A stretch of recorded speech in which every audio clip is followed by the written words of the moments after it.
everyone, and welcome to another episode of the Heartland Franchise Guy, your insider's guide to all things franchising in the local area.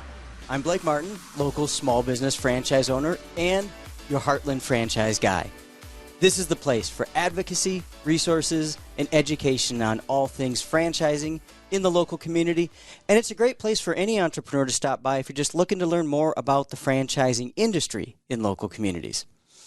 Today's guest is somebody who's been a franchise owner, has worked with franchisors, and does accounting, does the books in the franchising industry. So we're not going to get into any particulars about his clients because he does the books for his clients, but I want to welcome Luke.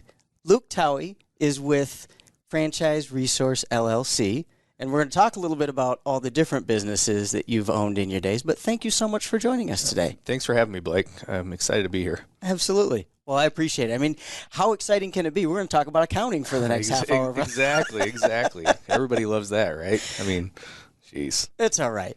But the people that are our true listeners, as I look at the camera, the reason I've been so excited about having you as a guest is you have a very unique perspective on what it takes to do franchising right and the experiences you had as a franchisee, as a business owner of a startup, and somebody who works the financials and accounting. Your specialty in Franchise Resource LLC is helping local small business franchise owners, right? Exactly. Yep. Exactly. So, yeah, we kind of have been a small business owner ourselves and then started up Franchise Resource, and then we get to kind of support all these new small business owners that are just getting into franchising. So it's exciting. It just occurred to me that probably as you're coaching and helping your customers, there's probably a million times a week when you're like, man, I wish I would have known to give myself this advice when I started my first business. Exactly. I mean, I don't know. I don't always know all the answers, but I know some lessons on things not to do. So, Very true. That's stuff I can pass on to them. So, what was the first business you started? Our first business would have been we were an Anytime Fitness franchisee. Oh, okay. Locally here with our parents in Papillion. So that was back in probably like 2010 time frame. So that was kind of our first business. Oh, and then it's grown from there. Yep, and then we just kind of leapt into other things, and yeah. So the first question I have for you, I'm sure you're not the only one in the world, but you're an accountant by training, right? Run an accounting business, and an entrepreneur. Those don't always go well together. Sometimes those go together like oil and water. Yep.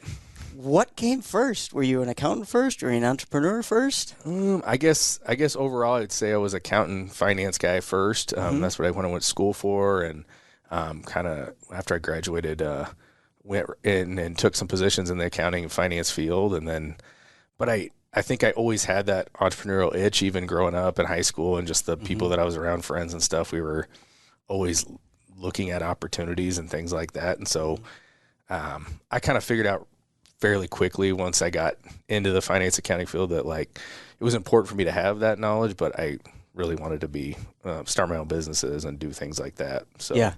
Well, and obviously you're from an entrepreneurial family. You said you started some businesses with your parents. Yep, and honestly, that was kind of my parents' first actually go around. So they weren't, growing up probably that entrepreneurial, but we kind of. My brother and I were itching to get into something, and we convinced them to so that was their first business too in 2010 with the Anytime Fitness. So that must have been interesting. Yeah. So do you highly recommend getting into business with family? I don't know. There's pluses and minuses. Yeah. When it's good, your parents it's good. Don't listen to podcasts, right?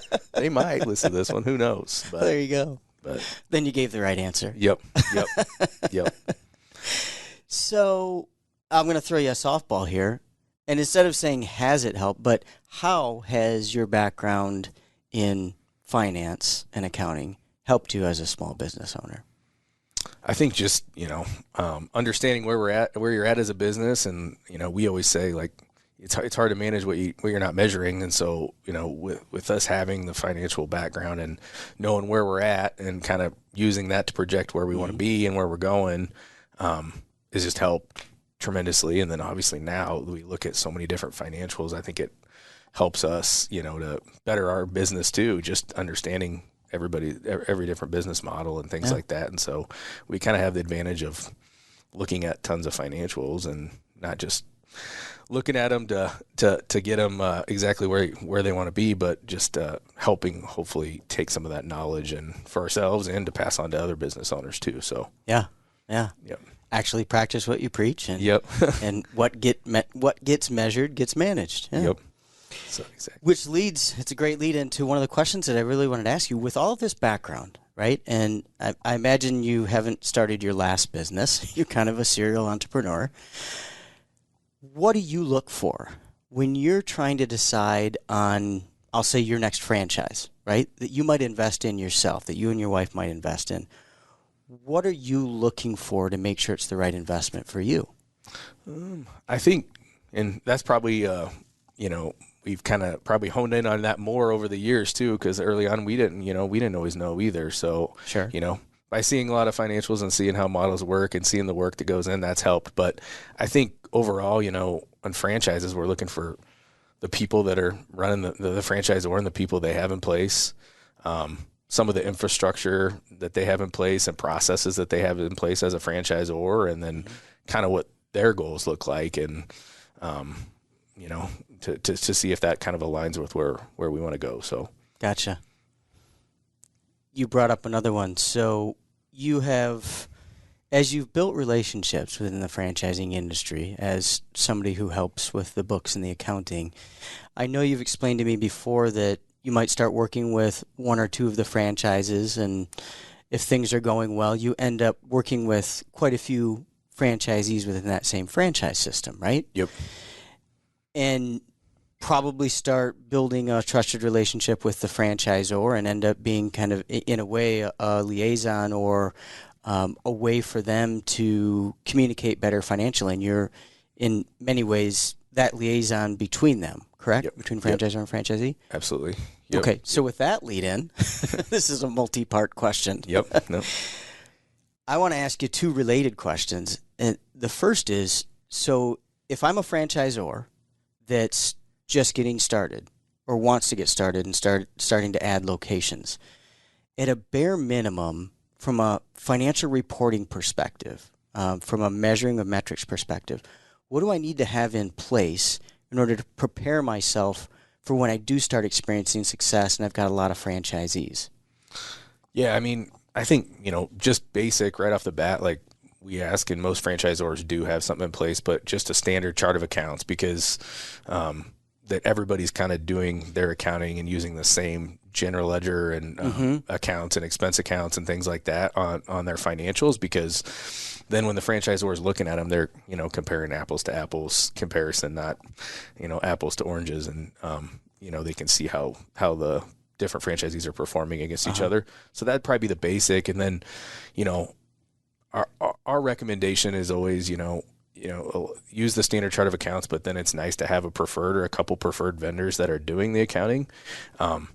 Just because, one, I feel like we're doing a lot of the franchisees in a certain brand, so we get to know the brand a lot more versus potentially, if you're in a market and you're just having a local person do it, that they're probably new to the business. They have CPA might be doing a bunch of different businesses, and we're just focused on a handful of brands, so we get more intimately and knowledge with that brand and what they're trying to do and their systems that they're using and things like that, and become more efficient. And so you have a sense for like why that franchisor is asking for this or this or that, and that lends a benefit to the local, especially to the new franchisee who's like, well, I don't have that information, and you're able to kind of bridge that gap. Yeah, I mean, just, simple examples like pulling stuff out of their point of sale system or their CRM. Like if, we have the relationship with headquarters and the ability to do that, and it sounds simple, but like the franchisee might not even know the system as good as, how to pull those reports and things like that and tell their local CPA or local accountant or whatever how to do that. And so we kind of try to take all that off of their plate, and because after we go to training and discovery day and things like that for the brands that we're going to represent, because we want to learn about you go there yourself. Yep. Really, so as like the accounting vendor, you actually go and learn their system. Yep. So wow. Typically when we partner with a new brand, we're like, we want to at least come out here to a discovery day and a training, and check it out. And so we know, when we're talking to owners, like what it's about, and and Yeah. you have owners just it's funny, I mean, it's not always just talking about books too. They want to talk about the brand and talk about how they're doing and different things like that. And sometimes we have answers and sometimes we don't, but it's great to know what they're trying to accomplish and can kind of halfway sit in their seat too, what they're thinking versus just saying, hey, your P&L looks wrong, your balance sheet looks wrong. We can kind of talk business with them and talk shop. So what's the practical application of that? Yeah, absolutely. Yeah. Fascinating. So have there been occasions where you've built a relationship with a new franchisor and you start to learn and understand that franchise system and what they're looking for even before you bring on local franchise owners within that brand as your customers? Yep. Okay. So, and now it's probably more through word of mouth and just through the franchise space. We work with a brand and then we get introduced, from someone to a new brand, and maybe they have 10 units up and they're starting to grow. Maybe they have 50, and then we'll kind of put a package together for them and of what we think for their franchisees, and then sometimes it's a preferred relationship and we'll go out there, or sometimes it's they find enough value in it too, or they think that they'd rather just mandate us as their one vendor across the system so they can keep things consistent. So then that's kind of where it goes from there. So give me an example. Now I'm going to put you on the spot. If the franchisor doesn't have that tightened up, right? I'm not asking you to name names. Not that this has ever happened, and not that this would ever happen to anybody who runs a podcast called Heartland Franchise Guy, but let's just say hypothetically there was a franchisor and it wasn't really tight on what you were requiring from every franchisee. Can you give me an example of where that creates a headache for everybody involved? Yeah, I mean, I think that it's always harder, if you get to 50, 100 franchisees that are used to not having that guidance, and they've done things a certain way. Again, I have no idea what you're talking about, Luke. A certain way for years or whatever. And in some brands, we have legacy franchisees that were, brought on 10 years ago before the system was kind of even in place, and so they're used to doing things their own way, good or bad. And wait, what? We have P&Ls? Yeah, exactly. We've been there. We have to file taxes. We have to do this stuff. Yep, we do. But it just makes it harder to go back and get those people, on board and clean some of that stuff up and get, relevant data, for the franchisor. And, for the franchisor, the two things we always stress with them, and most of them obviously get it, is, putting that FDD item 19 together at the end of the year, and having numbers that you can trust and that are easy to put together is a big thing. And then just hopefully that, getting timely financials each month from us and from all their franchisees, they can start to be proactive and, share, across the system, what's working, what's not working, where people can improve, what others are doing. So that's kind of our ultimate goal when we work with a franchisor, is to help them do those things. So, I get it. Thank you. I appreciate you giving that example. So we started down that trail because, as asking about advantages for the franchisor. On the other side of that, how do you create some efficiencies for the franchisees? You understand the system, right? But let's say we've got listeners who've never been part of a franchise system. So the fact that you have a relationship with and understand, what the franchisor is looking for, how does that benefit a new franchisee? It's like, okay, well, fine, I'm coming into this, but I don't have any customers yet. I don't have anything to bill yet. I might not even have anybody to pay yet. So who cares that you guys have an understanding of what ultimately I'm going to have in my P&L? Does that really matter to somebody who's new to a franchise system? I mean, some yes, some no, but usually, we encourage them to take that piece off their plate right away, because we've seen it enough times where, right away a lot of franchises will say, well, I think I can do this myself for a little bit, and then we're like, well, what other part of the business are you going to do? And it's like, well, I'm going to still do sales and business development and those kind of things. And some people can do that, but the majority of people have a hard time kind of balancing all those different things that go into, being a franchise owner and kind of holding all these different roles. And so we're like, let us take this off your plate and do the things that you're best at, that where you can really, drive your people and Yeah. drive sales and do those things. Cause, we've just seen enough, instances of that where, usually they come back around if they do, and they're like 6 or 12 months later, like, hey, I really don't want to do my financials by myself anymore, or maybe I haven't even started doing them. And then we're like, all right, well, no, we'll take back over. But And that's when they walk in with a shoebox full of receipts. Right? Yep, something like that. Either that or a bunch of emails or a bunch of cleanup to do. But sure, yeah. So yeah, and probably a lot of stress, no doubt. Right. Yep. Before I forget, how do people get a hold of you? How do people get a hold of Franchise Resource? Yep.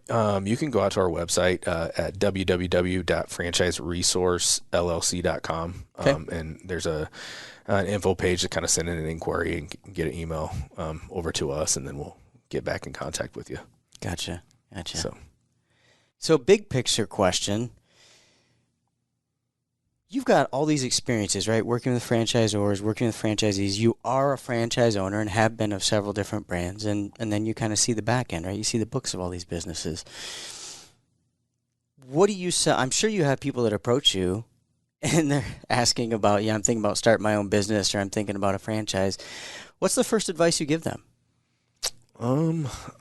I think, get trusted advisors, and not the people that you trust, and vendors and partners that you trust in the brand that can take some of that stuff off their plate, that are, proven in the space, and so that they can focus on the things they are good at. I mean, the franchisors have a lot of things in place, but as we know, like, there's still a lot of things as a franchisee in your local market and that you have to, do and get in place. And, it can be a little hectic and a little chaotic if you don't have those trusted partners kind of in place. So I think it's important for them to have that. And then just also, I mean, and I'm sure you talk about this with them, is like, what are their expectations of where they want to go, and what they want it to be like, and what they want their day-to-day to be for, the next 12 months or 18 months, or, right. Ultimate goals are. So try to make sure those are aligned with what they're trying to get into, and you probably know that better than I do. You're having these conversations with people that are coming out of corporate America, or, making a transition into business ownership, sometimes for the first time into a franchise, and they don't know maybe what to expect. So right. just aligning those their expectations up with what it'll take to be successful. So eliminate the surprises. Yep, yeah. Absolutely. I was just thinking, I mean, you must see the results, the outcome of, if somebody underestimates the time or the resources that they need to put into a business. Maybe that's how you came up with the name of your company, Franchise Resource.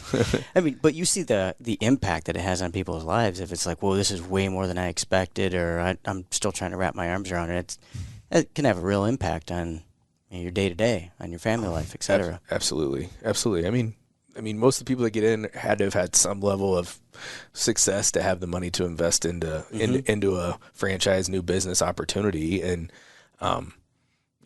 you want them to know what the expectation is going to be, moving forward, and that hopefully set them up for success, so that they're not don't get a surprise and are like, why did I do this? I could have just kept doing what I was doing before. So yeah, very true. Fair question to ask yourself. Yep.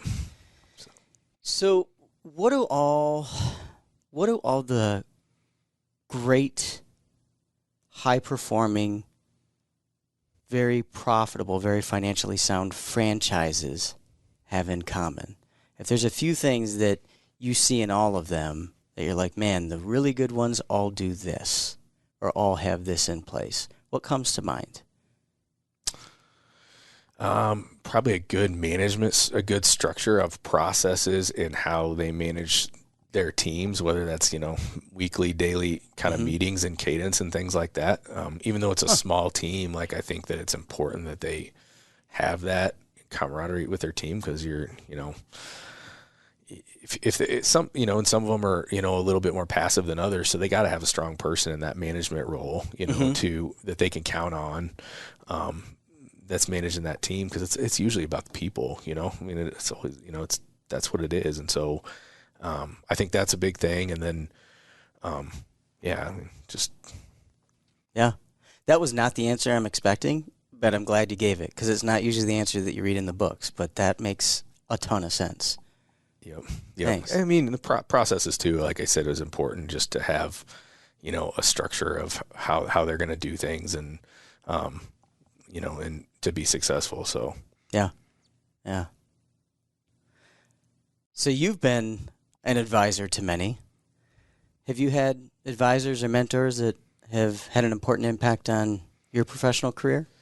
I definitely have. I guess I don't have like a couple like definitive people, in mind, but just a lot, like through all the experiences of, working in the franchise industry and working for a franchisor early on. A lot of those people I still go back to in certain areas and get their advice on different things. And, whatever it may be, the experts in those that have had success in a certain arena, you got to lean on them and get their do's and don'ts on moving forward. So I've been lucky to have a lot of great people that I've worked with or worked for over the years that I'm able to go back and get advice from. So fortunate guy. Yep. Yeah. Well, I think you surrounded yourself with the right people, it sounds like. So, yeah. Luke, thank you so much for stopping by and spending some time with us. I really appreciate the information that you shared and the unique perspective that you shared. Thanks for having me, Blake. It's been an enjoy. Absolutely. For anybody that missed it, Luke did give his contact information, how to get a hold of him, franchiseresourcellc.com. But, of course, you can hit the QR code at the bottom of our screen. That'll give you our contact info, and we're happy to get you any information you need if you have further questions about this episode or previous episodes we've done. So thank you for joining us again for another episode. One more thanks to Luke Towie and his contributions to today's podcast. And remember, don't keep us a secret.